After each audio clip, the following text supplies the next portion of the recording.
Hello everyone, आज date है 5 अगस्त 2021 और द हिंदू न्यूज एनालिसिस में आपका स्वागत है। इस वीडियो में हम द हिंदू की इंपॉर्टेंट न्यूज़ को एग्जाम के पॉइंट ऑफ व्यू से डिस्कस करेंगे। इस न्यूज़पेपर की पीडीएफ का लिंक नीचे डिस्क्रिप्शन में दिया हुआ है या फिर आप direct Telegram channel volcano IAS academy को सर्च करके वहां से भी पीडीएफ को डाउनलोड कर सकते हो। फर्स्ट न्यूज मैप बेस्ड और आज हम डिस्कस करने वाले हैं जापान के मैप को। ओलंपिक्स की वजह से जो जापान और उसकी कैपिटल टोक्यो वो काफ़ी न्यूज़ में बनी हुई है, तो इसका जो मैप है वो हमारे लिए एग्जाम के पॉइंट ऑफ व्यू से काफ़ी इंपॉर्टेंट हो जाता है। जो जापान है वो ईस्ट एशिया को मिलकर के बनाता है, चाइना और कोरियन जो पेनिनसुला है उसके साथ मिल करके ईस्ट एशिया को बनाता है। तो आपको पता होना चाहिए कि जो जापान है वो ईस्ट एशिया के अंडर आता है। जापान के मैप को जब आप देखोगे तो जापान एक आइलैंड कंट्री है, मेजरली 4 मेन आइलैंड्स में बटा हुआ है। इन आइलैंड्स के नाम आपको ध्यान में रखने हैं। अगर पूछ लिया जाए कि जो जापान कंट्री है वो कौन कौन से आइलैंड से मिलकर के बना है, तो होक्काइडो एक आइलैंड है, होन्शु, शिकोकू एंड क्यूशू। अब जो टोक्यो जापान की कैपिटल है वो होन्शु आइलैंड के ऊपर सिचुएटेड है। इसके अलावा कुछ और मेजर सिटी हैं जिनमें क्योटो, ओसाका, नागोया, ये तीनों जो हैं वो भी होन्शु आइलैंड के ऊपर सिचुएटेड हैं और ये काफ़ी न्यूज़ में रहती हैं। जब आप एनवायरनमेंट अपना चैप्टर स्टैटिक पोर्शन कंप्लीट करते हो तो इन सारे प्रोटोकॉल के बारे में आप सुनने को देखने को आपको मिलता है। Kyoto protocol, Nagoya protocol.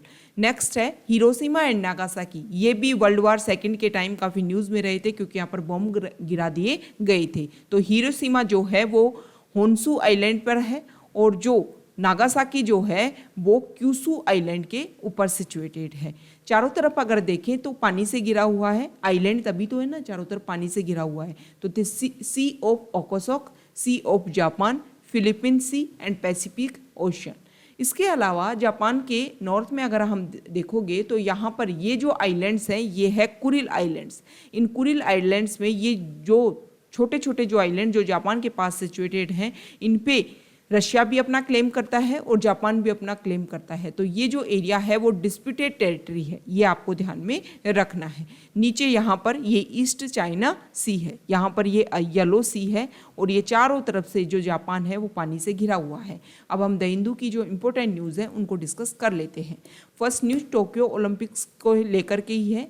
Ravi Dahiya जिन्होंने रेसलिंग में फाइनल में अपनी जगह बनाई है, वो सेकेंड इंडिया के ऐसे रेसलर हैं सुशील कुमार के बाद जिन्होंने रेसलिंग में फाइनल में अपनी जगह बनाई है। इसके अलावा जो इंडियन वीमेन हॉकी टीम है उनको सेमीफाइनल में हार मिली और अब वो ब्रोंज के लिए खेलेंगी। इसके अलावा लोवलीना जो हैं जिन्होंने बॉक्सिंग में उनको हार मिली और उन्होंने ब्रोंज जो मेडल है उसको सिक्योर किया। इस तरीके से इंडिया ने लास्ट ओलंपिक से अगर हम कंपैरिजन करें तो ज़्यादा मेडल इस समय गेन कर लिए हैं।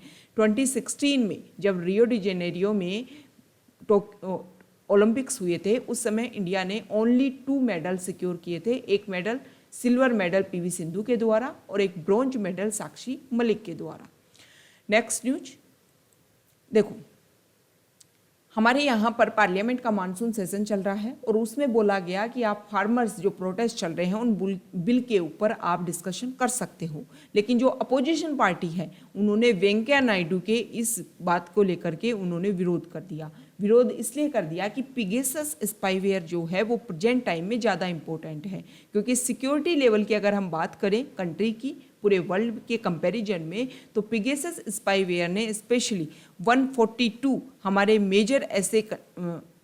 मेजर पर्सनैलिटीज़ जिनकी वायलेशन किया गया है, जिनकी पर्सनल इंफॉर्मेशन, इसके अलावा और भी उनसे जो डाटाज हैं उनको निकालने की कोशिश की गई है। इसलिए जो अपोजिशन पार्टीज़ हैं उन्होंने बोला है कि पहले पिगेसस स्पाईवेयर के ऊपर डिस्कशन किया जाए कि इसके जांच किस तरीके से होगी और किस तरीके से गलत तरीके से इसको यूज़ किया गया है, जिसका मेन काम था। देखो, इजराइल की जो NSO कंपनी है उसने पिगेसस स्पाईवेयर को इसलिए बनाया गया है ताकि जो कंट्रीज़ हैं वो अपनी सिक्योरिटी को इससे इंश्योर कर सकें। लेकिन उसी सिक्योरिटी को, जिसका काम है सिक्योरिटी को इंश्योर करना, उसी का यूज़ करके आप किसी की सिक्योरिटी को वायलेट कर रहे हो तो ये गलत यूज़ है।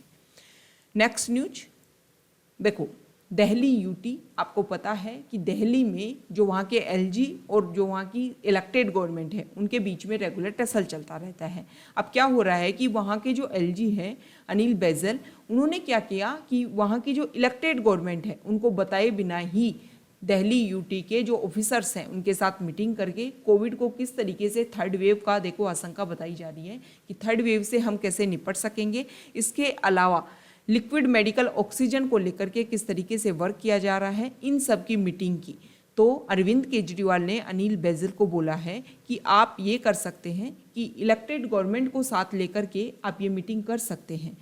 क्यों हम ऐसा करें, क्योंकि जो इलेक्टेड गवर्नमेंट है ना उसको लोगों ने चुना है, लोगों ने चुना है मतलब लोगों की वॉइसेज हैं। तो हमारी एक तरीके से हमें भी हर मुद्दे में अपने साथ में रखना, एक तरीके से डेमोक्रेसी को स्ट्रॉन्ग करना है। डेमोक्रेसी पीपल की जो वॉइस होती है वही तो डेमोक्रेसी होती है ना। और जब आप उसमें पीपल की वॉइस को ही नहीं सुन रहे हो तो आप डेमोक्रेसी को तो डाइल्यूट करने की कोशिश कर रहे हो। तो क्यों ना दोनों मिलकर के डेमोक्रेसी को स्ट्रॉन्ग करने की कोशिश करें। नेक्स्ट न्यूज यहाँ देखिए,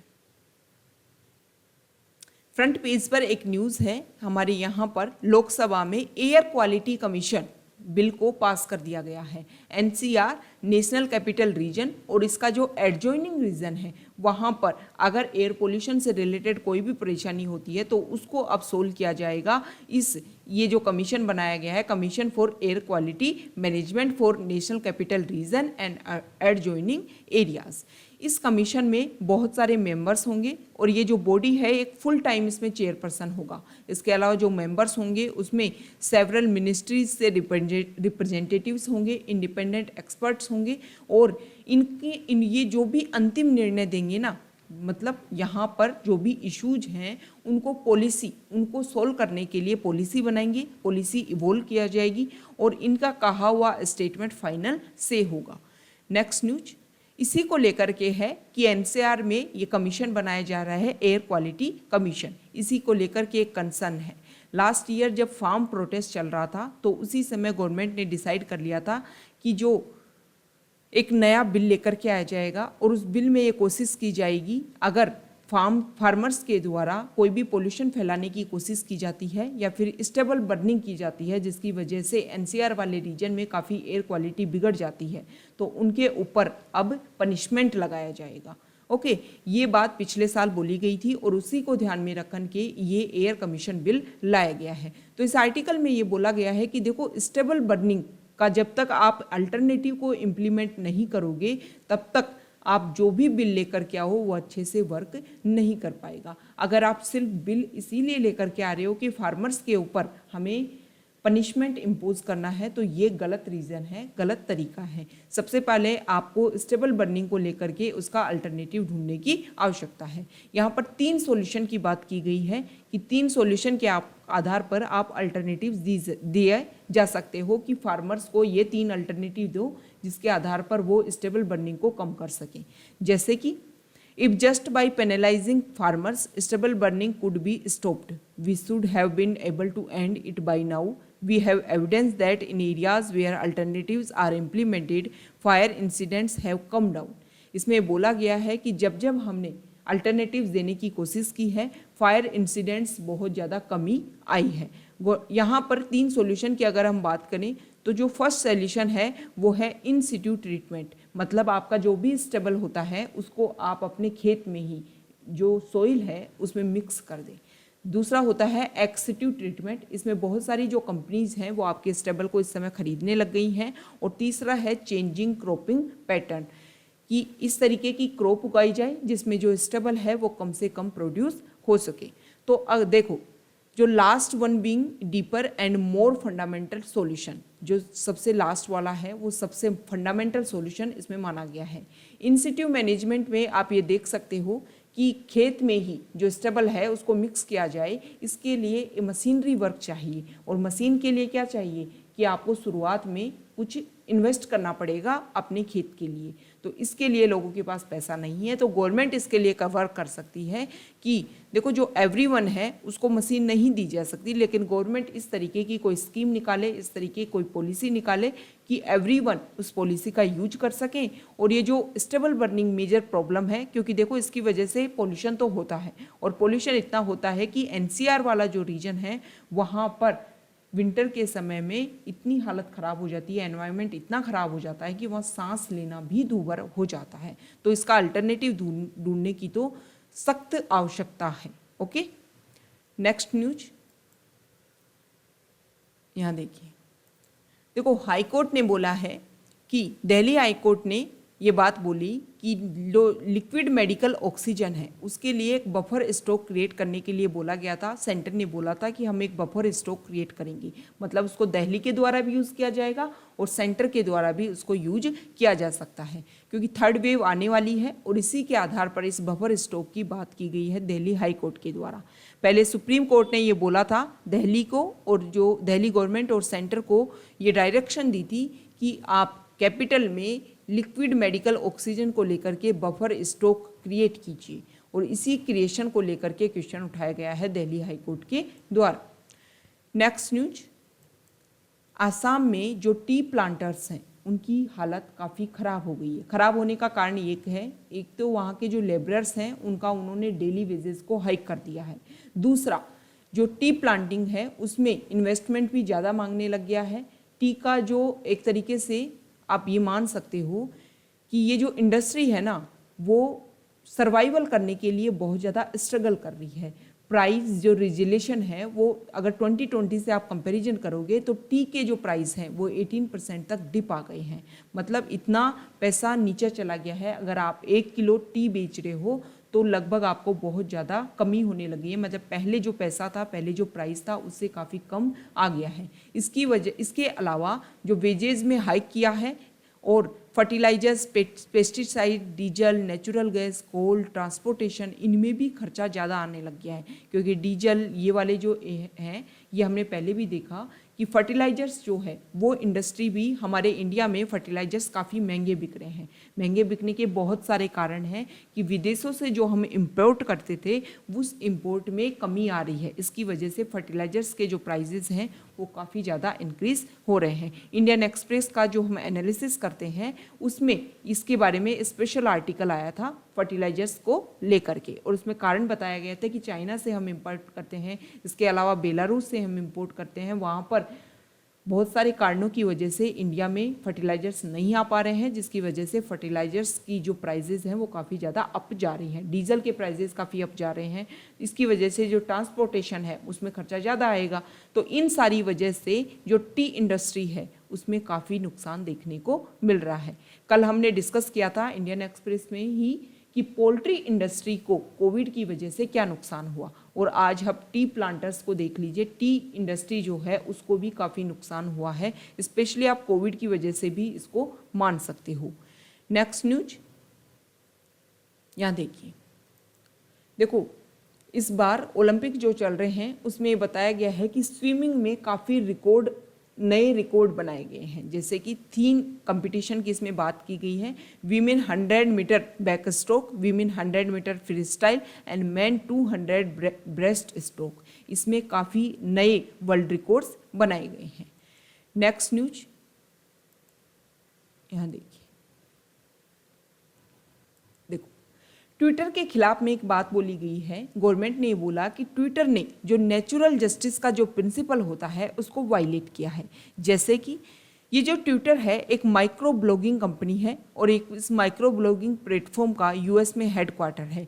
पिछले समय में हमने नए आईटी रूल्स बनाए और उस आईटी रूल्स में हमने ये बोला कि जो भी सोशल मीडिया प्लेटफॉर्म है अगर वहाँ पर कुछ ऐसे स्टेटमेंट डाले जाते हैं वो एक तरीके से जो हार्मनी है, जो ब्रदरहुड है हमारी कंट्री में, उसको वायलेट करने की कोशिश करते हैं, तो ये जो सोशल मीडिया प्लेटफॉर्म है उनको रिप्लेस कर सकते हैं। तो इसी तरीके की प्रॉब्लम उठाई गई कि जो प्रेजेंट टाइम में जो गवर्नमेंट है उनके कुछ लीडर्स के द्वारा कुछ मैनिपुलेटेड मीडिया टैग्स यूज किए गए ट्विटर में और उनको ट्विटर ने रिमूव नहीं किया। तो गवर्नमेंट ने बोला है कि अगर आप इस तरीके से रिमूव नहीं कर रहे हो तो ये गलत है, इससे तो आप नेचुरल जस्टिस अपना ही नहीं रहे हो। ये मतलब थोड़ा ना है कि जिसकी गवर्नमेंट है उसके स्टेटमेंट तो रहने दोगे और जो अल्टरनेटिव है, जो अपोजिशन में है, उनके स्टेटमेंट आप हटाओगे। इससे तो आप जो भी बेसिक फाउंडेशन है, बेसिक लॉ है, उसको इम्प्लीमेंट कर ही नहीं पाओगे।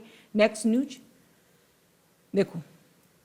इलेक्शन कमीशन के द्वारा the proposal of the election commission of India to link the electoral roll with the Aadhaar card ecosystem in order to check multiple enrolment of the same person is under consideration of the government. Law minister Kiran Rijiju informed the Lok Sabha on Wednesday को लोकसभा में किरण रिजिजू के द्वारा बोला गया कि election commission का जो proposal है कि आप जो भी आपके इलेक्टोरल रोल्स हैं, आपकी मतदाता सूची है, उसको आधार से लिंक करवा दीजिए। इससे जो भी फेक कार्ड होल्डर्स हैं, फेक वोटर्स हैं, उनको ढूंढ लिया जाएगा, उनको हटा दिया जाएगा। और इसकी वजह से कोशिश की जाती है इनडायरेक्टली जो इलेक्शंस हैं उनको मैनिपुलेट करने की। इस प्रॉब्लम को भी हम इजीली सॉल्व कर लेंगे।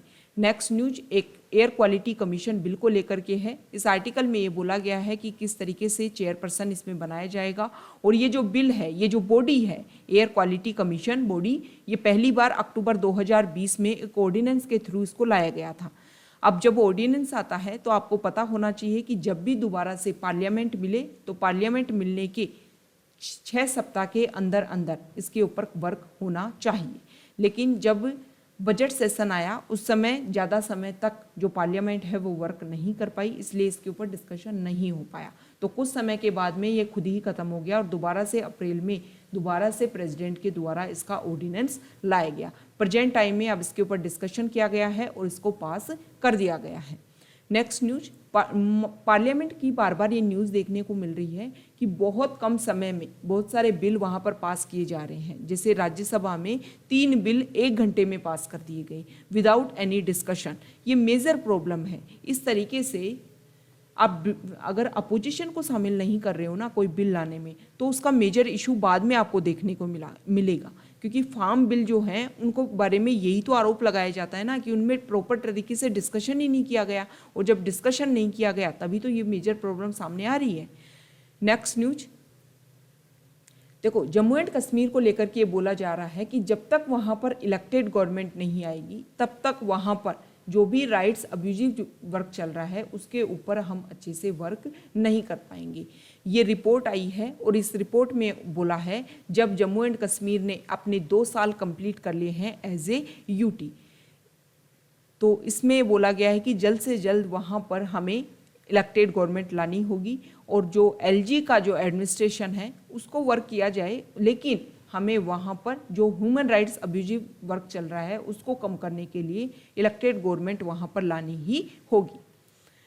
नेक्स्ट न्यूज, आसाम के सीएम के ऊपर एक्सपेंशनिस्ट टेंडेंसी के लेकर के आरोप लगाए गए हैं कि आसाम और मिजोरम में जो क्लैशेज हुए उसमें मेजर रीजन है कि आसाम के सीएम ने अपनी टेरिटरी को एक्सटेंड करने की कोशिश की मिजो टेरिटरी में, और इसी को लेकर के ये प्रॉब्लम सामने आई है। नेक्स्ट न्यूज देखो, आरटीई जो एक्ट है उसके तहत में डायरेक्ट ट्रांसफ़र किए जाते हैं। मतलब जो भी स्टूडेंट जिनको फ्री एजुकेशन दी जाती है आरटीई एक्ट के तहत, उनका पैसा गवर्नमेंट के द्वारा उन स्कूल को भेज दिया जाता है। लेकिन प्रेजेंट टाइम में ये बोला जा रहा है कि RTE entitlements to be paid through cash transfer. Cabinet ने ये अप्रूवल दे दिया है कि समग्र शिक्षा जो स्कीम है उसको मार्च 2026 तक एक्सटेंड कर दिया जाए, क्योंकि कोविड की वजह से लगभग 2 साल जो छोटे बच्चे हैं उनके 2 साल खराब हो गए। तो बच्चों में जो फाउंडेशनल लिटरेसी है, न्यूमरेसी है, लैंग्वेज एजुकेशन है, उनमें कमी आएगी। और कमी आने के कारण जो पहले हमने टारगेट फिक्स कर रखा था कि 2025 तक इस स्कीम को हम इम्प्लीमेंट करेंगे, अब इसको एक्सटेंड कर दिया गया है, इसमें और पैसा बढ़ा दिया गया है। इसके साथ में ये बोला जा रहा है कि आरटी के तहत जो भी पैसा दिया जाता है उसको डीबीटी डायरेक्ट बैंक ट्रांसफ़र के तहत हम भेज सकते हैं। इसमें जो भी पैसा है जैसे टेक्स्ट बुक, यूनिफॉर्म, ये एजुकेशन मिनिस्ट्री के द्वारा भेजा जा सकता है। हालांकि इसमें अभी ये क्लियर नहीं है कि स्टूडेंट्स की जो ट्यूशन फीस है उसको भी भेजा जाएगा या नहीं भेजा जाएगा। In the economically weaker section quota in private school would also be paid directly to students as a cash transfer. मतलब जो पहले स्कूल में भेजा जाता था अब उनको बच्चों को भेजा जाएगा या नहीं भेजा जाएगा। The stipend for children with special needs will be paid in this mode, official said. Next news है एमपी लेट्स को लेकर की। ये जो स्कीम है इसमें पैसा दिया जाता है एमपी को, और ये जो पैसा है उसको यूज़ करते हैं अपने आसपास वाले एरिया में ग्रोथ एंड डेवलपमेंट लाने के लिए। लेकिन कोविड की वजह से पिछले साल 2020 में इस एमपी लेट्स योजना के तहत जो भी पैसा दिया जाता था उसको 2 साल के लिए लैप्स कर दिया गया, गवर्नमेंट ने सस्पेंड कर दिया गया ताकि उस पैसे को यूज़ किया जा सके कोविड-19 को मैनेज करने के लिए। अब इसमें ये बताया गया है कि एमपी लेड जो प्रोजेक्ट्स हैं वो लैप्स हो गए हैं क्योंकि 50% जो अलॉटेड जो पैसा है ना एमपी लेड्स का, एमपी लेड्स स्कीम के तहत जो पैसा दिया गया था वो 50% फंड लैप्स हो गया है। ओके, अब देखो ये जो एमपी लेड स्कीम क्या है। 1993 में इस स्कीम को सबसे पहले चलाया गया था। उस समय इसका मेजर रीजन ये था कि जो एमपी है, मेंबर ऑफ पार्लियामेंट है, वो अपने आसपास वाले एरिया में drinking water, primary education, public health, sanitation, road, इनके ऊपर खर्चा कर सकेंगे, इसके लिए उनको ये पैसा दिया जाता था। लेकिन समय के साथ में शुरुआत में ये जो स्कीम है वो वर्क करती थी ministry of rural development and planning के अंडर। 1994 में इस स्कीम को ministry of statistics and programme implementation के तहत ट्रांसफ़र कर दिया गया। अब शुरुआत में तो देखो स्पेशल अपने एरिया में जो बेसिक नीड्स हैं उनको प्रोवाइड करने के लिए ही ये एमपी लेड्स स्कीम वर्क करती थी। लेकिन 2016 में ये जो एमपी लेड्स का जो फंड है, इस स्कीम का जो फंड है उसको स्वच्छ भारत अभियान, एक्सेसिबल इंडिया कैंपेन, इसके अलावा सांसद आदर्श ग्राम योजना के तहत भी इस पैसे को खर्च किया जाने लगा। तो देखो ये जो एमपी लेड स्कीम है इसमें पैसा दिया जाता है और जो पैसा है उसको आप यूज़ कर सकते हो। इस स्कीम के तहत हर एमपी को हर साल 5 करोड़ रुपए दिए जाते हैं। ठीक है, एमपी लेड्स की तरह ही बहुत सारे जो स्टेट हैं वो भी अपने एरिया में जो भी उनके लेजिस्लेटिव असेंबली मेंबर होते हैं, मतलब जो एमएलए होते हैं, उनके लिए कि वो अपने लोकल एरिया में डेवलपमेंट स्कीम चलाई जा सके, इसके लिए उनको भी फंड दिया जाता है। तो ये एमपी लेड स्कीम के बारे में हमने बेसिक फैक्ट्स देखे। Okay, thank you.